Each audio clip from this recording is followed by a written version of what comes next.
नमस्कार दोस्तों। बचपन में हमें एक चीज कही जाती थी कि हिसाब लगाना सीखो। आपके हिसाब से ये चीज कैसी होनी चाहिए, आपके हिसाब से क्या होना चाहिए, आपके हिसाब से, आपके हिसाब से और आपके हिसाब से। वो जो हिसाब होता था ना, हमें लगता था कि वो हमारे को मैथ की कैलकुलेशन के लिए कहा जाता है, पैसे का काउंटिंग करके हिसाब लगाने के लिए कहा जाता है कि आप बाजार से कोई चीज लाए हो तो कितने खर्च हुए, कितने के पैसे बचे, वो आप बता दो। वो आपका टाइम टेबल बताया जाता था कि हमें टाइम टेबल बनाना है। हम सोचते थे वो हमने अपने टाइम का हिसाब लगा लिया। मगर जो एक्चुअल हिसाब का मतलब है ना, जो हमारे माँ बाप या ग्रैंड पेरेंट्स हमें बोला करते थे कि हिसाब से देखो कैसे, ये तुम्हारे हिसाब से ये चीज कैसे होनी चाहिए, वो हमें आज समझ में आया है। हमें ये समझ में आया है कि हमें ये बताया जाता था कि आप अपनी जिंदगी के समय का हिसाब लगाओ कि इस समय में आपने क्या करना है और ये चीज कितने समय तक हो जानी चाहिए। आपको कितना कमाना है, कितना खर्च करना है, आपकी लाइफ का एम क्या है, वो हिसाब लगाओ। क्या आपकी टाइमलाइंस हैं, वो हिसाब लगाओ। वो हमें बचपन में समझ में नहीं आया और ये हमें आज समझ में आ रहा है जब हमें 20-25 साल का एक्सपीरियंस या 40-45 साल की उम्र हो गई है, तब हमें समझ में आता है कि वो हिसाब का मतलब क्या था, कि वो आपके हिसाब से कैसे चलोगे। आप अगर आपको ये चीज दी जाए तो आप अपने हिसाब से कैसे करोगे।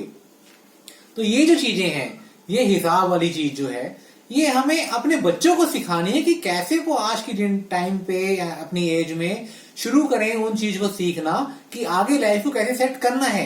क्योंकि आज भी अगर हम देखें ना, हम लोग पूरे सक्षम नहीं है हिसाब लगाने के लिए। हमें ये नहीं पता कि हमें कितना काम करना है, हमें कितना कमाना है। होड़ लगी हुई है, लोग भागे जा रहे हैं पीछे एक दूसरे को देख के कि उसने इतना कमाया तो मैं भी करूं, उसने प्रोग्रेस करी तो मैं भी करूं। अरे मन की शांति कहाँ है। वो जो हिसाब होता है वो आपके इस तरीके से लगाया जाना चाहिए कि आपने अपनी जिंदगी भी जी, अपने टारगेट भी अचीव किए और आपको मन की शांति भी मिली। आपके परिवार भी सुखी होना चाहिए और आप भी स्वस्थ होने चाहिए। तो वो जो चीजें हैं, वो जो कैलकुलेशन है, वो हमें देखने की हम कैसे अपने बच्चों को सिखा सकते हैं, कैसे हम अपनी लाइफ में इंप्लीमेंट कर सकते हैं और कैसे हम देख सकते हैं कि वो जो हमने टाइमलाइन बनाई है वो अचीव हो रही है और उस टाइम को फॉलो कर रहे हैं। मेन है फॉलो करने का। मान लो आज मैंने कह दिया कि मैं इतने पैसे कमा के मैं शांत हो जाऊंगा और मैं आराम से बैठ जाऊंगा, फिर वहां तक पहुंच के मैं लगता है अरे नहीं, आज जरूरतें बढ़ गई और आगे बढ़ाओ और कमाओ। तो वो जो हवस है ना, वो कभी खत्म नहीं होने वाली। बंदा चले जाएगा बट हवस खत्म नहीं होती, तो वो अंत समय तक चलती है। तो हमें ये देखना है कैसे हम अपने आप को इतना सक्षम बनाएं और अपने बच्चों को ये शिक्षा दें और ये ज्ञान प्राप्त करा सकें कि एटलीस्ट उन्हें ये समझ में आए कि कैसे हिसाब लगाना अपनी जिंदगी का, अपने टारगेट्स का, अपने एम्स का और अपनी हैप्पीनेस का। ये एक विचार जो मैंने अपनी जिंदगी में सीखा, अपने एक्सपीरियंस से मैं आपसे शेयर कर रहा हूँ। आप चाहता हूं कि आप भी अपने बच्चों से शेयर करें और ये वीडियो उनको दिखाएं और देखें कि कैसे उनके रिएक्शंस आएंगे आपके सामने कि वो हिसाब कैसे लगाएं।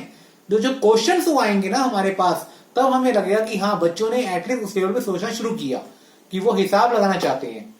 सिंपल एग्जांपल है हमारी ट्रैवलिंग का।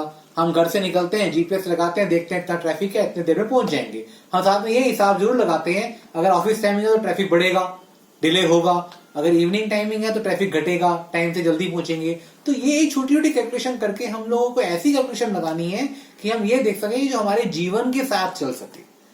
तो इसलिए मैं चाहता हूं कि बच्चों को पता होना चाहिए आज की डेट में, जिनको मुझे लगता नहीं कि इतनी इन्फॉर्मेशन होगी। तो हमें कोशिश करनी है कि हम बच्चों को भी इस तरीके से बता सकें। ये एक विचार मैंने आपसे शेयर किया। सुनने के लिए थैंक यू।